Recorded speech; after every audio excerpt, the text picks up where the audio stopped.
Europe 1, Village Média. Philippe Vandel. Chris Marquez avec nous, juré emblématique de Danse avec les stars qui démarre demain sur TF1 avec évidemment Jean-Marc Généreux. Les garçons, je vous présente Yohan Rock. Bonjour. Un gars qui passe sa vie devant la télé et il est ravi d'être face à vous ce soir, plutôt aujourd'hui. Oui, d'autant plus après avoir vérifié encore ce matin la complémentarité indéfectible de votre duo. Vous, Jean-Marc, le gars mature et mesuré, l'ami qu'on rêverait d'avoir pour l'appeler à 3h du mat quand ça va pas, car en toutes circonstances, on sait qu'il aura recul et objectivité sur la situation. T'as sorti la Kalishnikov, même. T'as sorti le Tatiana. Voilà. Tu m'as tué. Tu m'as tué.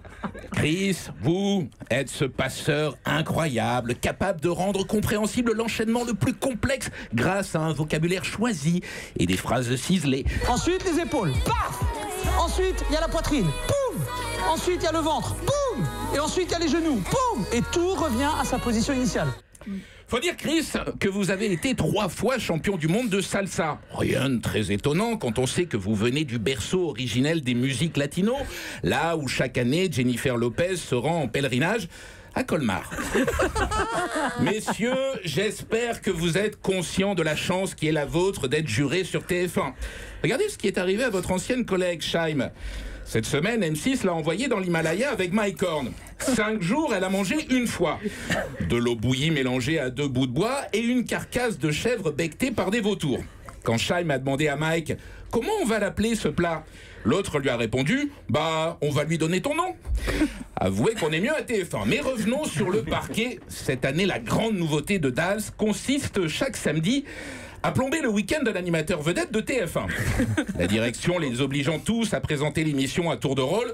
Bon, pour l'instant, la chaîne n'a pas entièrement communiqué le planning des animateurs, vu que chacun en loose day tente d'échanger sa date avec un autre. Par exemple, vous voyez, Foucault, ça l'arrange pas début novembre, vu que son petit-fils a de tournoi de judo dans Luberon. Donc si De Chavannes voulait bien décaler sa soirée raclette, enfin voilà, la flexibilité au travail, ça existe, et même à TF1. En tous les cas, cette semaine, je me suis préparé au grand retour de Danse avec les stars en regardant sur mytf1.fr les vidéos de présentation des candidats. On les voit surexcités de découvrir leur binôme de sexe opposé, comme les gosses à Noël avant d'arracher le papier cadeau. Pour TF1, ces vidéos servent de teaser. Pour les conjoints, de pièces à conviction pour le divorce.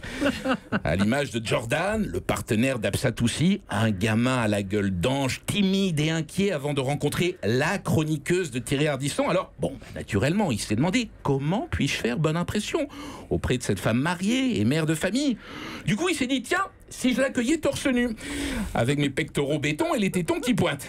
Puis il a dit à Absatoussi: 3 règles à respecter sur le tango argentin. Tu as l'intensité, très corps à corps, et aussi de la sensualité. Oui, ce qui dans le jargon des chorégraphes s'appelle aussi l'adultère. Tout ça pour dire que si vous êtes si populaire, messieurs, c'est aussi parce qu'aujourd'hui la danse est partout dans nos vies, ici même. Chaque matin se joue un ballet digne du lac des Cygnes. Quand à 9h30 ils se croisent dans le studio, Philippe Vandel fait des entrechats sur les pompes de Patrick Cohen avant de faire valser son café au-dessus de ses fiches d'interview. Bref, ici c'est l'Opéra Garnier, mais éclairé au néon de supérette. Voilà. Alors Chris et Jean-Marc, vivement demain soir qu'on retrouve enfin la magie, la féerie, l'effervescence de cette 8e saison de Danse avec les stars. Yeah, bravo. Merci beaucoup Yohan Rock. Merci Yohan. Europe 1.